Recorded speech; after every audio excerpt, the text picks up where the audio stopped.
Zuber, one rental at a time. It is Friday, August 5th, and this is your daily financial news.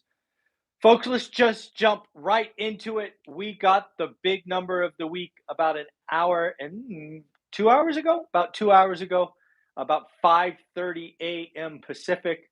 We got the July jobs number. And if you remember our conversation from yesterday, the expectation was for about 272,000 jobs. If you go back and watch yesterday's conversation, something that I highlighted was we are in a time where good news equals bad news. And in yesterday's video, I gave you an example where if the jobs number came in at, say, 532, the market would not like it, right? A good number at 532 would be bad for rates, bad for stocks. Guess what, folks? The job numbers came out today, and they were not 532, but instead 528K. Barn burner numbers, almost 100% X in exactly what I thought would happen.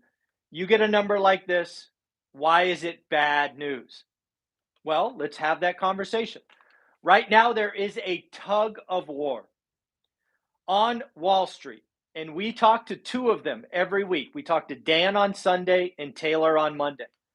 Both of them are telling us, hey, the Fed is almost done. The Fed is almost done. Hey, look at commodities. Hey, look at deflation. Hey, look, CPI is going to magically melt away.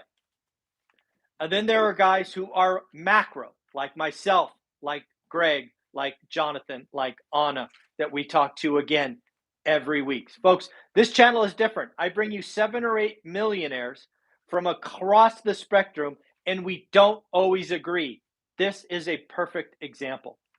So why is this number important? Well, 528,000 jobs plus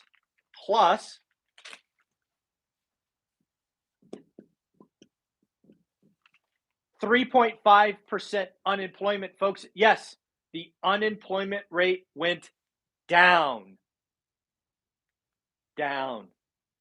And then finally, wages. Wage inflation went up 0.5% month on month, annualized or seasonalized 5.2%. That is up from 5.1. So wage inflation is getting stickier. Wage inflation is the boogeyman. We have talked about wage inflation a bunch on this channel. I have proposed that I think wage inflation is even underreported, hence inflation is stickier. So again, folks, there is nothing in this number, nothing, zero, zilch, nada, that we think the Fed will pivot in September. In fact, this number is so hot, that I would anticipate by the end of the day, the odds of a 75 basis point or a third 75 basis point raise in September are up. Yesterday, heading into this number, it was about a 60-40 split. 60% were calling for a 50, 40% were calling for a 75. I would not be shocked if by the end of the day, it is 70-30. 70% call for 75 and 30 calling for 50. It could even be worse.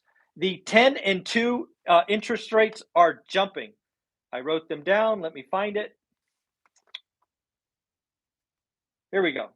The 2-year note has jumped to 3.22. The 10-year has jumped to 2.81. So A, we are still inverted. We are inverted by almost half a point. 3.22 minus 2.81. That is a very, very steep yield curve inversion.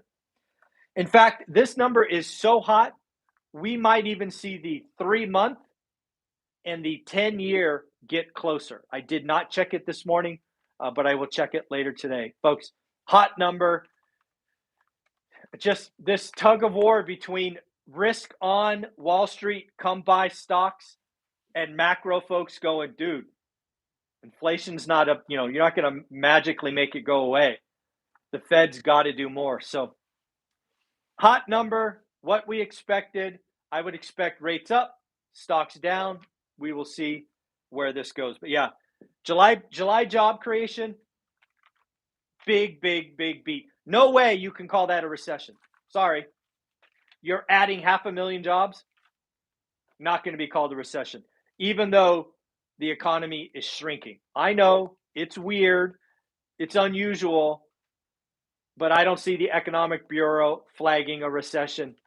It's 1947 on repeat. Yes, folks, 75 years ago, we are repeating Q2, Q3. Not going to be called a recession. And again, I don't think it matters. I think housing will cause the recession going forward. So again, we talked about good news equals bad news. At least bad news for assets, specifically risk assets. Also, these numbers are so big, we'll probably see the 30-year mortgage rate jump quite a bit today. So again, pretty crazy day. Next, earnings. We got a bunch of earnings. Let's do it again. DoorDash beat top line, missed bottom line. They actually had a pretty large loss. Orders up 23% year on year, revenue up 30% year on year. But DoorDash warned consumer spending could turn off fast. Expedia beat top line, beat bottom line. Again, the K-shaped summer, the travel season. Lodging is up 57%. Again, this is interesting. I look at Expedia and Airbnb as almost yin and yang. Airbnb was flying off the shelf last year. People were avoiding hotels. Well, given where Airbnb is with rates and saturation and all of that, lodging and hotels are taking off. So again, lodging up 57% year on year. Coinbase, they inked a deal with BlackRock. Apparently, the institutional clients at BlackRock can now leverage Coinbase to buy Bitcoin. That is interesting. Beyond Meat missed revenue, missed bottom line earnings, and lowered forecasts, looking to lay off about 4% of the employees. Virgin Galactic missed top line, missed bottom line, and delayed flights until Q2 of next year. Not good. Warner Brothers and Discovery reported their first combined subscribers, right? Discover streaming and Warner Brothers streaming 92 million subs, less than the market expected. Block, aka Square, beat top line, beat bottom line, but showed a 34% drop in their Cash App unit. Not good. Again, Wall Street is making a huge bet. We've talked about this. This is a great economy. Wall Street is betting that the Fed cuts rates and pivots very soon. The macro guys are not. There is a lot of money making that bet, and that might reverse very, very quickly. Housing market. Got some more housing market data. First, let's talk about Zillow. Zillow came out with their latest forecast. They joked that they are the last bull standing. Let me make sure I have the numbers. Here they go. Zillow is calling from July 2022, so last month, to July 2023, home price appreciation plus 7.8%. Again, let's have this conversation. I've brought you this concept of real and nominal for about a year now. You always have to ask yourself, is that a real or nominal number, Michael? Zillow, this 7.8 from July to June is nominal. Nominal growth. So what happens if inflation is, for example, 7%? Between July 22 and June 23. The real home price in that wild example is only 0.8. Remember, most, if not all, of the well-known housing metrics that we track here on this channel are all nominal. They are not real. Nominal housing price crash in the last 100 years, Great Recession. Real housing price deterioration has happened 3 or 4 times. Very big difference. Next, housing market. Solid base. Again, with rates going up, we have more buyer or owner lock-in.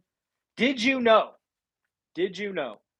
that according to, let's see, who did this? I believe this was, again, I think this one was Redfin. Sorry, this one was Redfin. Half of all homes, roughly, it's like 48.9%. I rounded to 50%. Half of US homes are considered equity rich.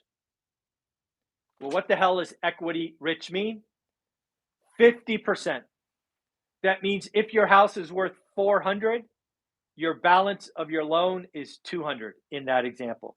In states like Florida, 60% of homes are equity rich. Goes to show you how much appreciation has occurred in Florida. Folks, those channels that told you that 2020 and 2021 were bad years to buy, they owe you money. 2021 was one of the best years to buy a home because of the rate. It just was. It's mathematically true. I don't know why people fight that. Channels that have been talking about a housing crash in 2020 and 2021 did you a disservice. They got paid and you lost. Have your buy box, do the work yourself, stop watching guys in their mom's basement, do the work. Buy box, daily discipline. It's right out there for you. I wish you luck. I'm not saying prices are going to go up 20% this year. It won't happen. But I bet you if you do the work, you have a buy box, I believe you can find a great deal. That's all that we want. We just want a great deal. So please continue to do the work. And then housing, or AMC, sorry. AMC leadership is not doing you, the shareholders, right. In fact, I believe AMC is doing you dirty. What do I mean by that? So if you've been following the AMC story, they were one of these meme stocks that went to the moon. What did AMC do? They issued more shares. They created dilution. Well, guess what? That worked so well, AMC wanted to do it again. But their shareholders said no. We do not approve of more dilution. Stop increasing your piggy bank on the back of my money. Good for you.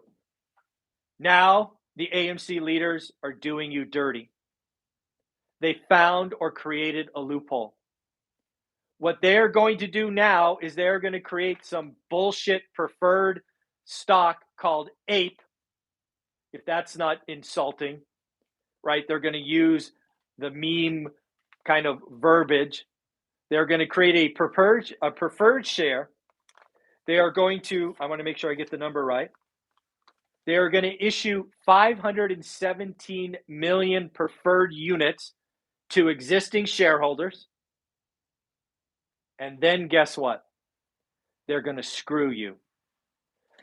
After they give you, right, they're so nice, they're going to give you 517 million shares. Then they're going to stick a knife in your back. They are going to have 4.5 billion APE units that they can sell at their heart's discretion. AMC leaders suck. They are only interested in padding their stock portfolios, their wallet, their position. You have already given AMC leaders enough money. In fact, you told them no more. And they're going to come out and do you like this?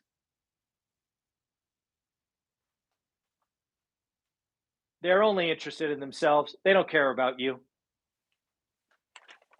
You bad people, AMC leaders. What else do I got for you? Other cool things. Did you know that Amazon is going to buy iRobot? You might not know what iRobot is. Think Zumba. Yes, folks, they are going to, Roomba, with an R, not a Z, sorry. Roomba. They're going to buy iRobot, who makes the Roomba vacuum cleaner that cleans up your house when you're not there. So again, for $1.7 billion, Amazon is flexing their muscle and adding value there. Elon Musk in the news. He took some questions at a shareholder meeting. Elon Musk thinks we are past peak inflation. I think that's interesting, right? Elon Musk, not necessarily because it's Musk, but because he is over such a big environment. He gets a look at commodities, right? There's a lot of commodities that go into cars. So makes sense that he might say that. He also is calling for an 18-month mild recession, which I thought was interesting. Blackstone is getting ready to buy with a $50 billion real estate fund. It is the largest real estate fund ever created, right? The largest private equity fund ever created focused on real estate. Oracle, just up the road for me on the 101, started a round of layoffs. It sounds pretty chaotic in Redwood City, which used to be their headquarters. Obviously, now they've moved to Texas, I believe. So Oracle is whacking customer service and marketing teams pretty bad. Remember what I said, always try to get close to revenue when you are in or heading into a recession. And again, core revenue, not new products revenue. All right, folks, that's what I got for you today. Again, remember, we did a deep dive Zoom with the three amigos. You can find it on this channel under Deep Dive about self-management. And tomorrow, if you are one of my students, we are doing a deep dive with that ADU guy on ADUs. Starts at 9 a.m. Pacific. I have put the invite in our Facebook group. I have sent the invite via Teachable. If you have not gotten it and you are one of my students, send me an email, DM me on Instagram. I will watch those things this evening and make sure you get it. Again, remember, if you don't have the money to join the course, it is okay. I will publish this video 9 a.m. on Sunday for all of you in YouTube land. So take care of yourself. Have a wonderful Friday. Have a wonderful weekend. Good news is bad news. Bad news is good news. The world is topsy-turvy. We'll be back at it tomorrow. Bye-bye.